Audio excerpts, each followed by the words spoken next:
Thank you very much. Honourable Minister for Works and Housing, Samuel Atta, Honourable Deputy Minister of Energy, Dr. Mohammed Amin Anta, Mr. Suleiman Koni, Ghana Chamber of Mines, Mrs. Pauline Anaman, Africa Center for Energy Policy, Professor Godfred Bookpin, University of Ghana, Franklin Kudjo, IMANI, Nicolas Gebara and Madame Villas, representing BUSAC, representatives for business organizations, international development partners, representatives of the media, ladies and gentlemen. We in the Embassy of Denmark, together with our good partners, USAID and the European Union, appreciate the value of dialogue and informed exchanges. This is the reason why we're jointly supporting BUSAC, the Business Advocacy Challenge Fund, to inspire discussion and consensus building on issues that are of importance to both the private and the public sector. We are very happy that the BUSAC Fund has commissioned IMANI to undertake and launch a detailed report that seeks to learn from the successes and challenges of other countries in the implementation of local content policies. The need to learn from the mistake of others while improving upon their successes has often proven to be the best approach to find good solutions.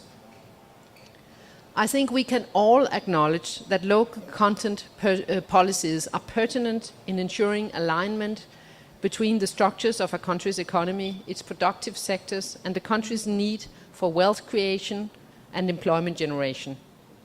Others have done it successfully. Ghana can and should do the same. We believe in the improvement of the local content of Ghana, and the President's vision of Ghana Beyond Aid makes this even more important. Denmark is phasing out our development cooperation with Ghana at the end of 2020, while we will continue the business cooperation. We see improved local content as an important condition for improving the ability of Ghana to engage in trade and investments with its international partners. We appreciate the need to improve skills of the Ghanaian workforce, and over the past 6 years, our Skills Development Fund has been improving the skill set of Ghanaian businesses to enhance their productivity and profitability. We will continue to support the Skills Development Fund until the end of 2020, and we're looking for other partners, including the government of Ghana, who can continue the efforts after our funding will stop. We also believe in the importance of creating as many Ghanaian jobs as possible. The largest Danish company, Maersk, has about 2,000 employees, of whom 98% are Ghanaian. Developing supply chains so Ghanaian companies are entering into partnerships with international companies are very important. And one of the tasks that keep our business team in the Embassy of Denmark on our Wall Street very busy is to support such partnerships. Local content is important, and it's understandable and appreciated that the government of Ghana is doing its utmost to ensure jobs, skills development and economic prosperity for Ghanaian companies. Local content is not a simple concept though, and I'm sure that the discussions here today will reflect also on how not to implement the local content policies based on the examples from Botswana, Zambia, Brazil, Nigeria, India, Zimbabwe and South Africa. How to go about the local content agenda is crucial to success. We and other international partners see the following principles as very important to all actors involved. First of all, local content should be transparent and predictable.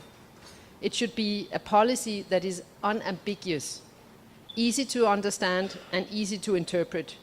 It should not mean different things at different times depending on the lips speaking it, nor the ears hearing it, and definitely not depending on which minister or ministry is talking. Local content should also be consulted with all relevant stakeholders, Ghanaian business organizations, foreign investors, think tanks and others, to ensure that decisions are taken on a complete and enlightened basis. We have had good experience in some sectors of thoroughly talking through the implications of, for instance, requesting full Ghanaian ownership in a short-term perspective with relevant authorities. Sometimes this is possible. Sometimes it's completely impossible and would only lead to a range of dispensations which make the implementation of the policy non-transparent and incoherent. And finally, policies of local content should not have retroactive implications, so companies which have already invested are suddenly seeing the signed agreements undermined by new legislation. This creates uncertainty and fear among investors and financing institutions and will make it very difficult, if not impossible, to obtain international loans for investments in the country. I was asked to give brief remarks, and I've probably already spoken too much, so I'll stop here and then only say that I look very much forward to the discussion and to our continued cooperation on this very important issue. Thank you very much.